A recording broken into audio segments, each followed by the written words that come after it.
Welcome back to another edition of Dave Smith Unleashed. And, of course, like, follow, and subscribe on our YouTube page at the Dave Smith Unleashed Podcast. Follow us on Twitter as well, at Dave Sports God, at Dave Sports God. And on the Twitter account, I'm always posting when the next show is going to be, who the guest is going to be, what the topic's going to be, the time and date that the show will be posted. So make sure you follow us there. But, of course, we love when you subscribe and comment and follow and share on the YouTube page at the Dave Smith Unleashed Podcast.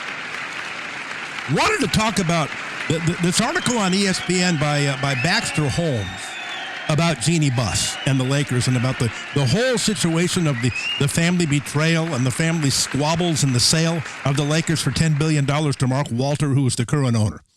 And let me start by saying right now that I love Jeanie Buss.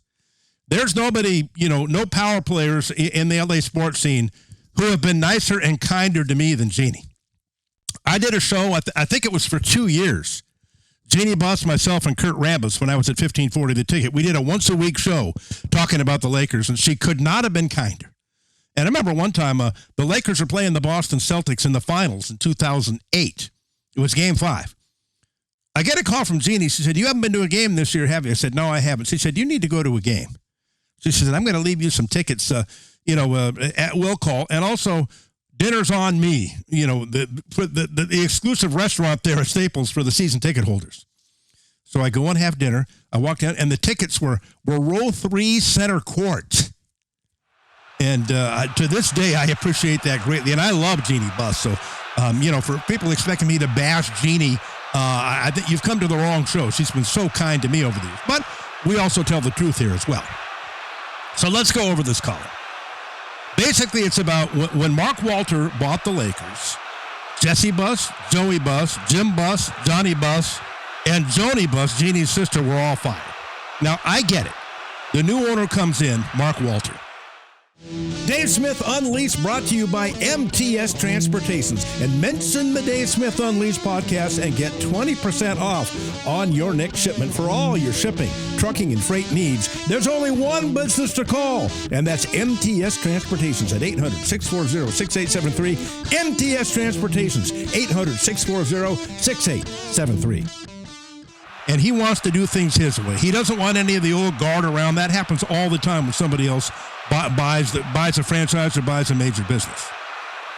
But the one person who was allowed to stay on as the quote-unquote governor, governor really means owner, Jeanie retained her 17% ownership stake, and she's signed a new 5-year contract to remain governor/owner for the next 5 years. Now, this is interesting. The team was sold to Mark Walter without an open bid. That seemed really strange to me. And I said at the time, if they opened this up to bidding, the Lakers could sell for a lot more than 10, because Mark Walter bought the team for $10 billion. I thought they could have gotten 12, maybe as much as $15 billion if they opened it up to bidding. And who knows, maybe more. It's one of the great brands and one of the great franchises in the history of professional sports.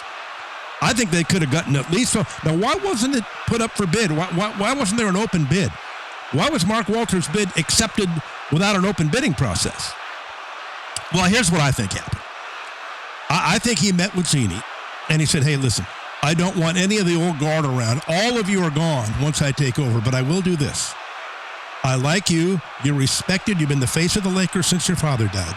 You can stay on as governor under a new 5-year contract, but everyone else is gone. I'm not gonna carry everybody else in the family when I want to start a new organization here." And probably Jeanie agreed. Okay.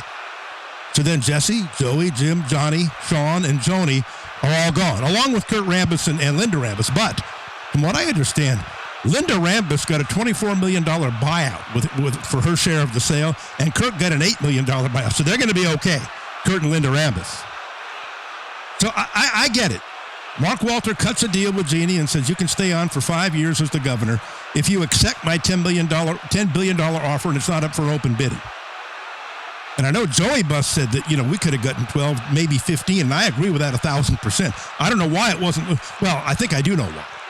It wasn't subject to open bidding, I think, because Jeanie got that 5-year contract to remain governor and keep her 17% share. And I just don't think that Dr. Buss wanted this. The way he structured his will, And the way he structured his finances, he wanted this to be a family business in perpetuity. And he wanted Joey and Jesse to one day take over, when the older kids weren't around anymore. I think that was his plan. I don't think in any way that he would be happy with this. But in reality, that's the way it is. And the other part of the article was the shameful way, in my opinion, the way Jerry West was treated by the Lakers organization. Now, this is the logo of the NBA. This is somebody who had one of the great careers of any player in Lakers history.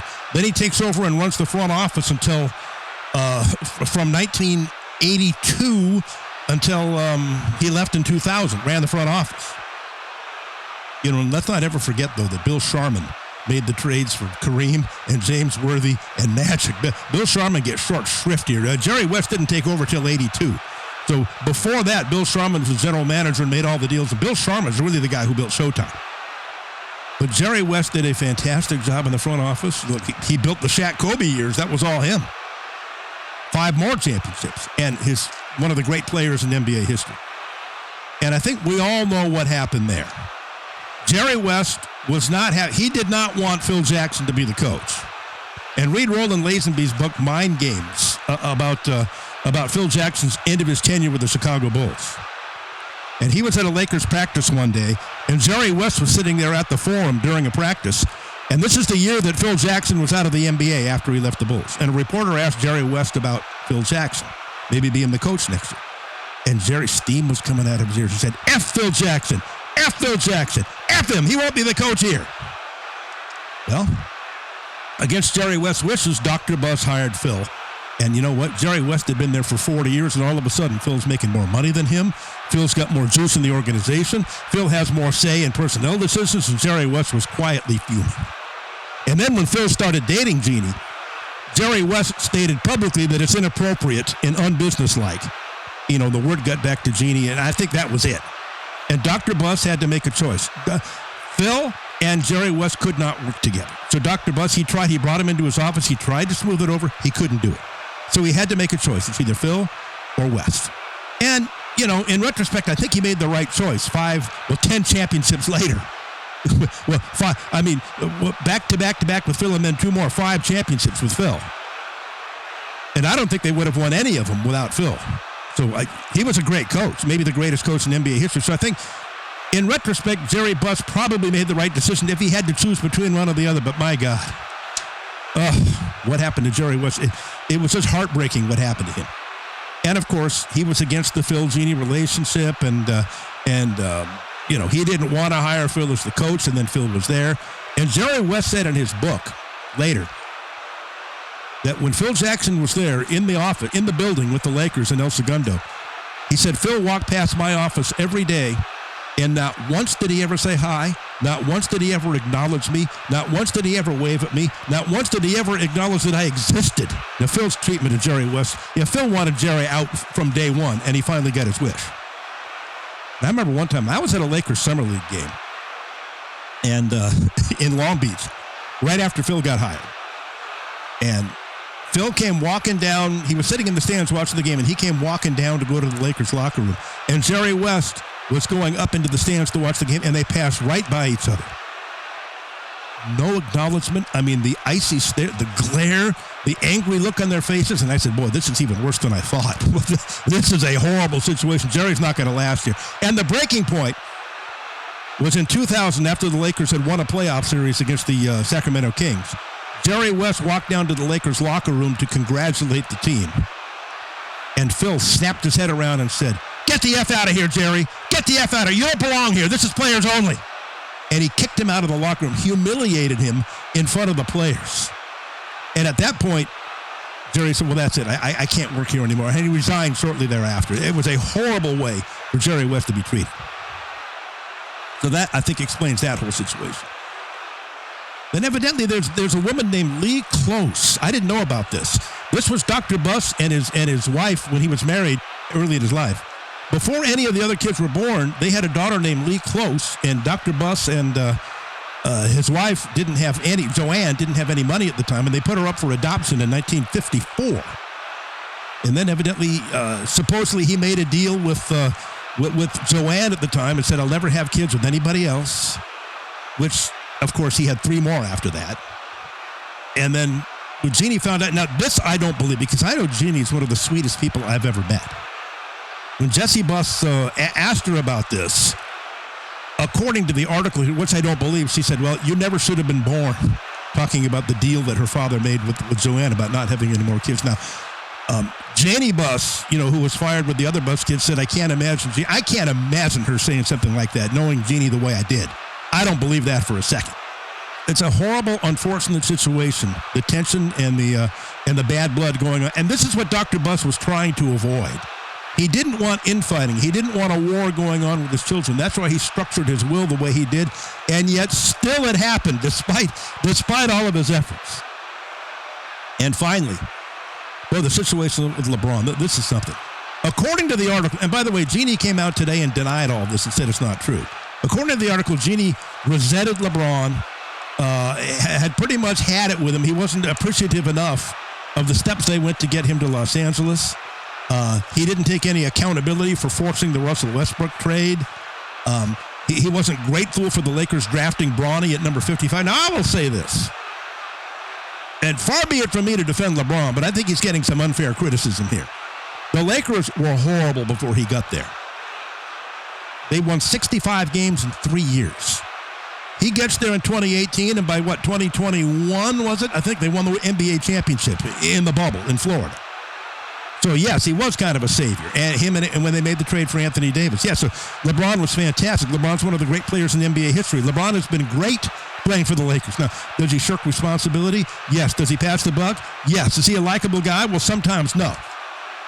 But his performance on the court, I don't think anybody can criticize LeBron's performance on the court and what he did for the Lakers organization. They won 65 games in the 3 years before he got there.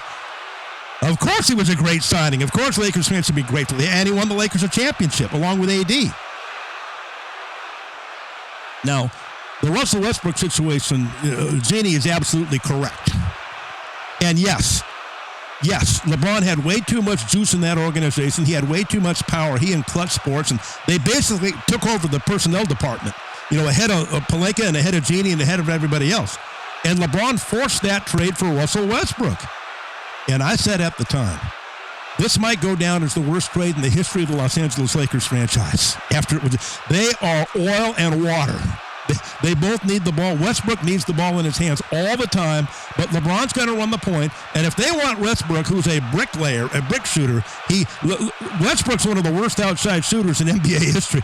If they expect him to play the two guard, and be a scorer, that ain't going to work. And just as I predicted and just as I thought, it didn't work. It was oil and water. It was a horrible trade. And the trade was made because LeBron forced it. Jeanie's correct about this one. And then afterwards, I'm not a front office guy. LeBron claiming he didn't make that deal. I don't work in the front office. I didn't make it. He's lying, of course. He forced that trade for Westbrook. So this is something else, isn't it? This is sad to see, isn't it? The way this has ended. Well, I say sad. They got $10 billion to split up among all of them, which I wish I had that. But again, the question I have, why wasn't this subject to open bidding to buy the Lakers? They could have gotten between 12 and 15 billion instead of 10. Why was Mark Walter the only one allowed to bid? And again, I think it was because he had a deal with Jeanie. I'll keep you on as the governor for the next 5 years, give you a 5-year contract, but everybody else has to go, and she agreed to it. So Joey's gone, Jesse's gone, Johnny's gone, Jim's gone, and Janie's gone, and Sean, all the Buss kids and Janie's sister. I think that was the deal that was made. So why would you take $10 billion when you could get between 12 and 15? Unless you had some kind of deal where you agreed to get rid of everybody and keep yourself around for the next 5 years and 17% ownership. That's probably what happened. And the situation with Jerry West was disgraceful. The situation with LeBron, I'm as a Lakers fan, LeBron's been great as a player. Now, personally, yeah, we got all kinds of issues with him. But as a player, well, he won the Lakers a championship. And look, they're pretty good this year. And they've been much better with him than without him, especially after that AD trade. So I think criticism of him and, well, we never should have signed like that, that's ridiculous. Westbrook, yes. Clutch Sports and LeBron forced that deal, and it was horrible for the organization. It was a terrible trade. And the fact that he wouldn't take responsibility for a trade that he made, LeBron, well, I'm not in the front office, is a flat-out lie. What do you think about this whole Buss family situation, Mark Walter being the new owner of this explosive article by Baxter Holmes at ESPN? Let me know at the Dave Smith Unleashed podcast, and follow me on Twitter at Dave Sportscott. Let me know what you think in the comment section. I'd love to kick it around with you. And we'll talk to you next time right here on Dave Smith Unleashed.